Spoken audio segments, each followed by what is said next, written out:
नमस्कार दोस्तों, स्वागत है आपका अपने चैनल धार्मिक ज्ञान जीरो। एक मैं आपसे से रिक्वेस्ट करते हैं कि वीडियो को अंत तक देखें, स्किप बिल्कुल भी ना करें। वीडियो पसंद आए तो लाइक करें, साथ ही दोस्तों रिश्तेदार में शेयर एंड सब्सक्राइब जरूर करें, क्योंकि इसे हमें वीडियो बनाने का मोटिवेशन मिलता है। नमस्कार, आपका स्वागत है। दोस्तों, आप अपने घर में कौन सा पशु एवं पक्षी पालते हैं? क्या आपके घर की छत पर या किसी अन्य स्थान पर किसी पक्षी ने घोंसला बनाया है? क्या आपके घर पर भी रोज कौवे आते हैं या कबूतर आपके घर में प्रवेश करते हैं? ज्योतिष शास्त्र में पशु पक्षियों के संबंध में बहुत ही महत्वपूर्ण जानकारी दी गई है। कौन से प्राणी का संबंध कौन से ग्रह से होता है और इसका हमारे जीवन पर कैसा प्रभाव पड़ता है, इस विषय में ज्ञान दिया है। घर में कोई भी पशु पक्षी पालने से पहले हमें ज्योतिष एवं वास्तुशास्त्र की सलाह अवश्य जाननी चाहिए। शास्त्रों के अनुसार प्राणियों एवं पक्षियों में अनिष्ट कारक तत्वों को काबू में रखने की अद्भुत शक्ति होती है। इस ब्रह्मांड में व्याप्त नकारात्मक शक्तियों को निष्क्रिय बनाने की क्षमता इन पालतू पशुओं में होती है। इसी कारण शास्त्रों में पशु पक्षियों को बहुत ही अधिक महत्व दिया गया है। तो आइए जान लेते हैं घर में कौन सा पशु पक्षी पालना शुभ होता है और कौन से पशु पक्षी हमें अच्छे और बुरे संकेत देते हैं। पर उससे पहले अगर आपने चैनल को सब्सक्राइब नहीं किया है तो इसे सब्सक्राइब कर लीजिए, साथ ही वीडियो को एक लाइक जरूर करें। पहला पशु है कुत्ता। मनुष्यों का सबसे वफादार प्राणी है कुत्ता। माना जाता है कि कुत्ते से डरकर नकारात्मक शक्तियाँ घर में प्रवेश नहीं करती है।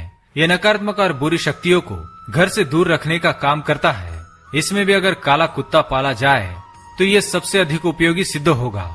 संतान प्राप्ति नहीं हो रही है तो काले कुत्ते को पालने की मान्यता है। भले ही आपको काला रंग अच्छा ना लगता हो, परंतु ये नकारात्मकता को दूर रखने के लिए आवश्यक है। दूसरी है गाय। दोस्तों, पुराणों के अनुसार गाय सबसे अधिक पवित्र प्राणी है, बल्कि हिंदू धर्म में गाय को प्राणी नहीं कहना चाहिए। इन्हें माता के समान ही दर्जा दिया जाता है, इसलिए गाय को गौ माता कहकर ही संबोधित किया जाता है। माना जाता है कि गाय के खुरों से उड़ने वाली धूल से घर से नकारात्मक ऊर्जा नष्ट हो जाती है। गाय का संबंध शुक्र ग्रह से भी जोड़कर देखा जाता है। शुक्र के अनिष्ट से बचने के लिए गाय का दान करने की मान्यता है। जिस भूभाग पर मकान बनाना होता है तो उस जमीन पर 15 दिन तक गाय और बछड़ा बांधने से वह स्थान पवित्र हो जाता है और उस घर में धन की कभी कमी नहीं होती। तीसरा है तोता। तोता हरे रंग का होता है और बुध ग्रह का संबंध हरे रंग से ही है, इसलिए तोते को भी बुध ग्रह से जोड़कर देखा जाता है। घर में तोता पालने से बुध की कुदृष्टि का प्रभाव दूर होता है। चौथा है कौवा। शास्त्रों के अनुसार काले कौवे को भोजन कराने से अनिष्ट व शत्रु का नाश हो जाता है। कौवा एक बुद्धिमान पक्षी है। वह बहुत ही सोच समझकर कदम रखता है, इसी कारण वह मनुष्य पर अधिक विश्वास नहीं करता। कौवे को एक ही आंख से दिखाई देता है और शुक्र देव भी एकाक्षी है। साथ ही शनि देवता की भी एक ही दृष्टि है। अतः शनि देव को प्रसन्न करने के लिए कौवे को भोजन करना चाहिए। माना जाता है कि छत पर कौवा बोलता है तो घर में मेहमान आने का संकेत है। यदि कौवे घर की उत्तर दिशा में बोले तो घर में माँ लक्ष्मी आती है। पूर्व दिशा में कौवा बोलता है तो शुभ समाचार मिलता है और दक्षिण दिशा में कौवा बोले तो अशुभ समाचार प्राप्त होता है। पांचवा है घोड़ा। दोस्तों, शास्त्रों में घोड़ा पालना अत्यंत शुभ माना गया है, लेकिन आज के समय में घोड़ा पालना संभव नहीं है। इसलिए घर में काले घोड़े की नाल रख सकते हैं। घोड़े की नाल शनि के प्रकोप से परिवार की रक्षा करती है और नकारात्मक ऊर्जा से घर की रक्षा करती है। छठा है हाथी। हाथी बहुत ही समझदार प्राणी है। गुरुवार के दिन हाथी को केले खिलाने से राहु केतु का नकारात्मक प्रभाव नष्ट हो जाता है।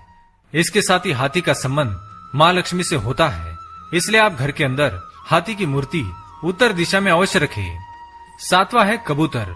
कबूतरों को शिव पार्वती का प्रतीक माना गया है, परंतु वास्तु के अनुसार कबूतर बहुत ही अपशगुनी होते हैं। इनका घर पर होना अशुभ होता है। साथ ही कबूतर बहुत अधिक गंदगी फैलाने का काम करते हैं। इसी कारण जिस स्थान पर कबूतर होते हैं उस स्थान पर माँ लक्ष्मी निवास नहीं करती है। आठवीं है मछली। घर में मछली पालना शुभ होता है। मछली को आटे की गोली खिलाने से अनेक प्रकार के वास्तु दोष दूर हो सकते हैं। अपने उम्र जितनी आटे की गोलियां मछलियों को खिलाने से व्यक्ति पर बुरी नजर का असर कम होने लगता है। साथ ही अगर आप अपने घर में फिश पॉट रखते हैं तो इससे घर में सुख समृद्धि आती है। तो दोस्तों, ये थे कुछ महत्वपूर्ण पालतू जानवर जिन्हें घर के अंदर रखने से सुख समृद्धि आती है। आप अपने घर में कौन सा पशु पालते हैं, कमेंट करके अवश्य बताएं। वीडियो पसंद आए तो लाइक करें, चैनल को सब्सक्राइब करें और कमेंट में जय माँ लक्ष्मी अवश्य लिखिए। धन्यवाद।